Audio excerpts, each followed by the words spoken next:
listening to the Terrific Teacherpreneur, a podcast for teachers looking to grow a successful online business.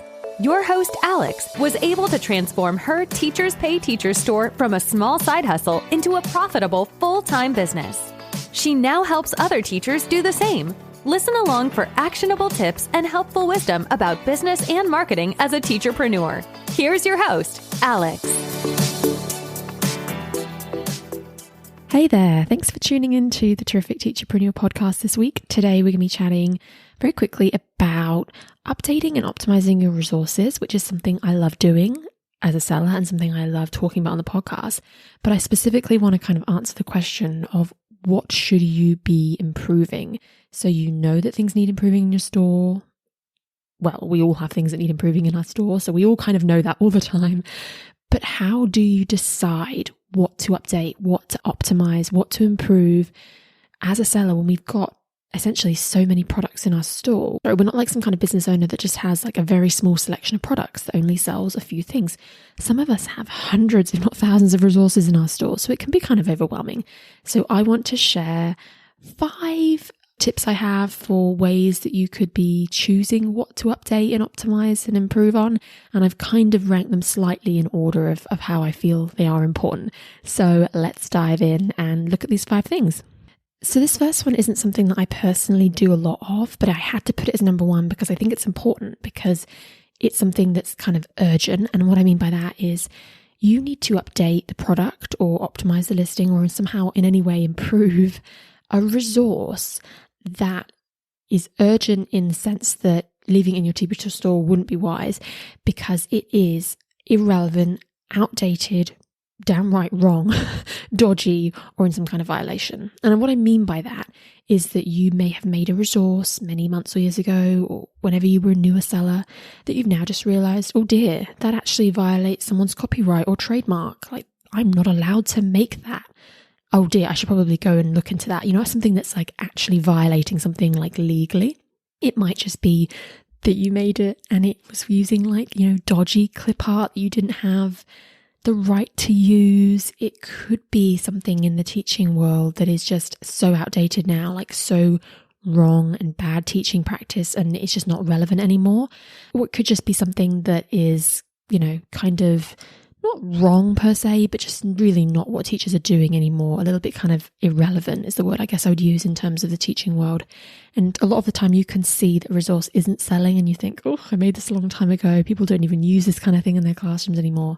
And those are the kind of things I would be gravitating towards. If you've got something in your store that really sticks out like a sore thumb and is a really poor representation of the quality of your work, and you know that just feels icky having it, that would be the first one. And I don't think this kind of thing is very common in most people's stores. Personally, I don't find myself updating products like this very often, but I had to throw it in. Number 2 is, this is where I really feel like this is where I start saying this is the stuff you should be doing.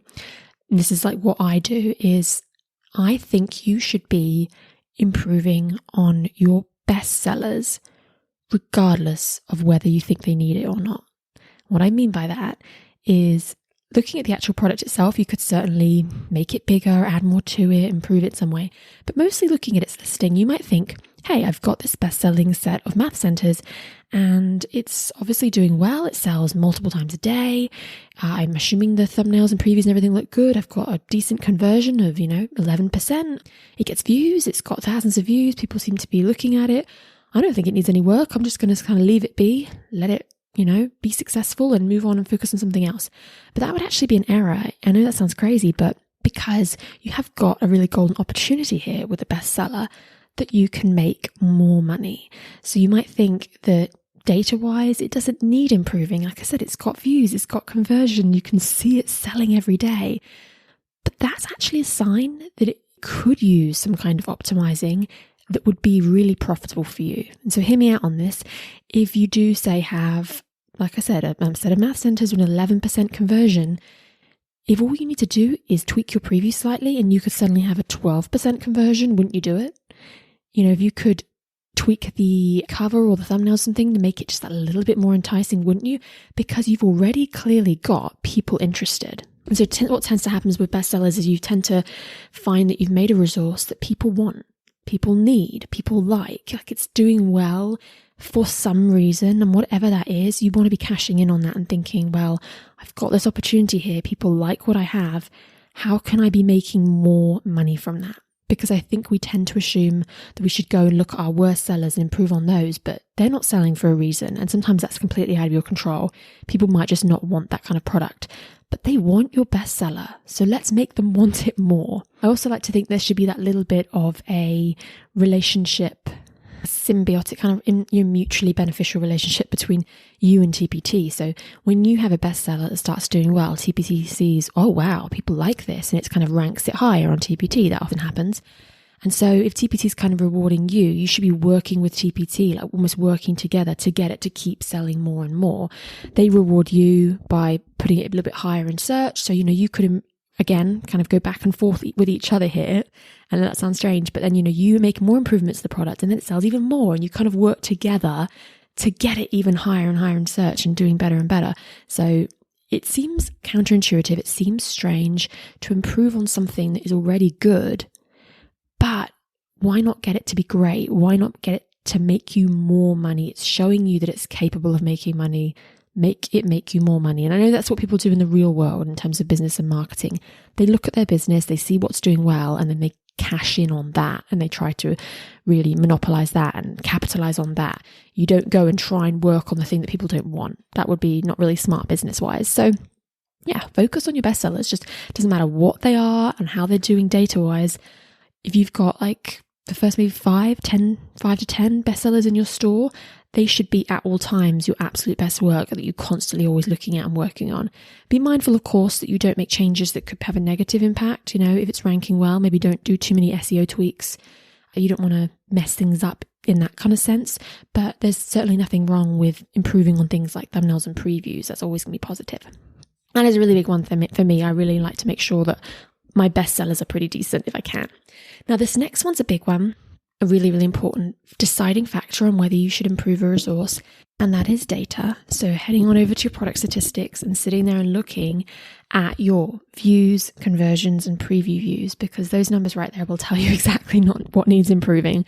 I do this occasionally. I go through, I just kind of scroll through my whole store essentially, and I see, do I see any red flags? Do I see any conversions that are under 3%? Because that's usually something I might want to look at.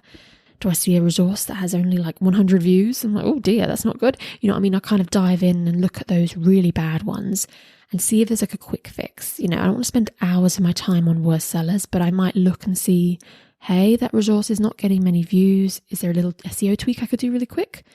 The conversion's a little bit low on this one. I might put that on my to-do list as a preview to update at some point. Like, looking at your data is a really powerful thing. And it is ultimately going to tell you exactly what needs optimizing on your listings.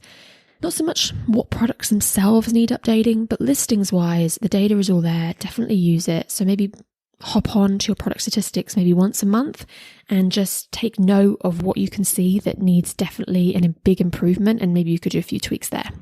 Now, the next one, tip number 4, I like to personally do, and this is relevant to you if you have seasonal and holiday themed resources.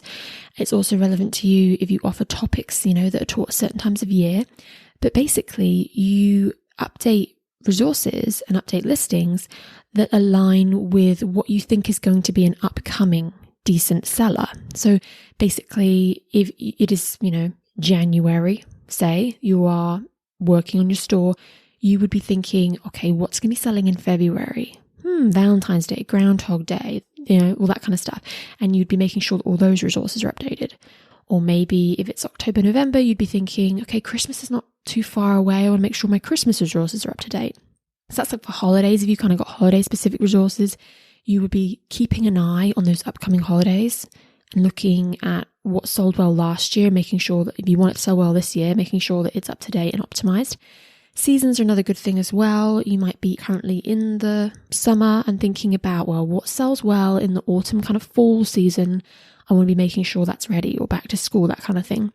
And then, like I said, if you don't have seasonal or holiday resources, you may still have, say, math topics that are kind of seasonal in the sense that at certain times of year they sell better. And you know that fractions are going to sell well in February, or place value might sell well at back to school time. So you think, what's coming up next, which ones of my resources should I be focusing on?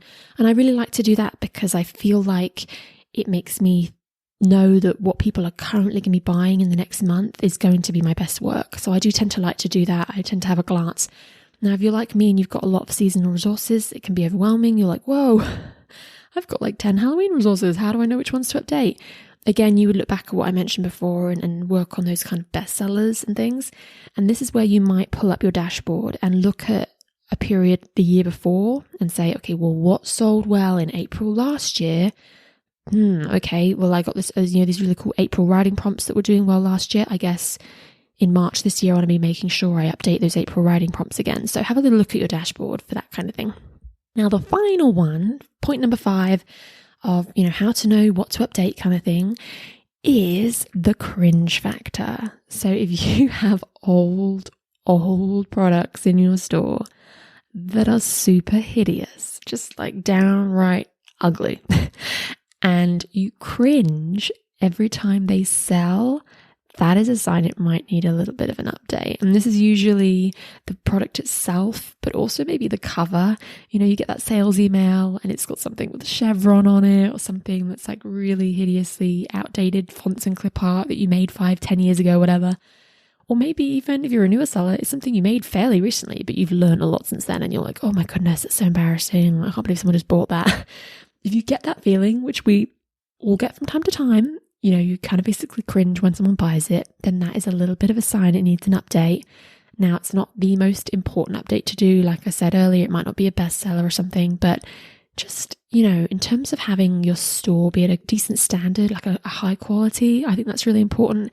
And those ugly, outdated, old products kind of bring the quality of your store down a little bit. So definitely consider that cringe factor in deciding what you are going to update. So that's everything I wanted to share today. As a quick summary, the 5 sort of tips I have to help you decide what to improve on in your store are anything that's really kind of irrelevant, outdated, wrong, dodgy, in violation, that kind of stuff. Bestsellers, regardless of how they're doing, just, your top 5 to 10 of them should always be really top notch. Looking at your data, conversions, preview views, and views can be really informative numbers, so they can tell you what needs improving in terms of your listings. Seasons and upcoming, bestsellers and decent sellers, looking at what's holiday themed or is going to sell at a certain time of year, you can factor that into your planning. And of course, old products that have that ugliness or that cringe factor.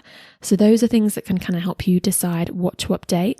I really hope that you found these tips helpful and I hope you feel inspired to go away and make a little bit of an action plan. So that's my action item for you, is actually to sit down, maybe whip out your planner or some kind of document or Airtable or whatever it is you use and have a think about, well, in the coming months, what resources and listings should I be updating and optimizing, because it's definitely a good thing to do, and have a little think about the list I just shared and sort of plan out which resources, maybe 5 to 10 of them you want to update.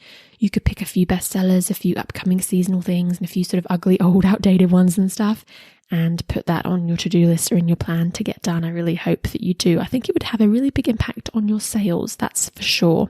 A lot better than sitting and scrolling through Instagram, which I know we're all partial to doing. I really hope you enjoyed this episode. If you did, make sure to definitely leave a review on the podcast if you haven't. That always means a lot. Or recommend it to someone else that that's a seller that would love to listen and you think it would help. That's always really great too. And be sure to follow along to the podcast and subscribe so you don't miss any future episodes. I hope that you have a terrific day. Thank you for listening to this episode of The Terrific Teacherpreneur. If you're enjoying the show, please feel free to rate, subscribe, and review on your preferred podcast listening platform. We really appreciate that effort. Come back for more actionable tips and helpful wisdom in the next episode with your host, Alex. Until then.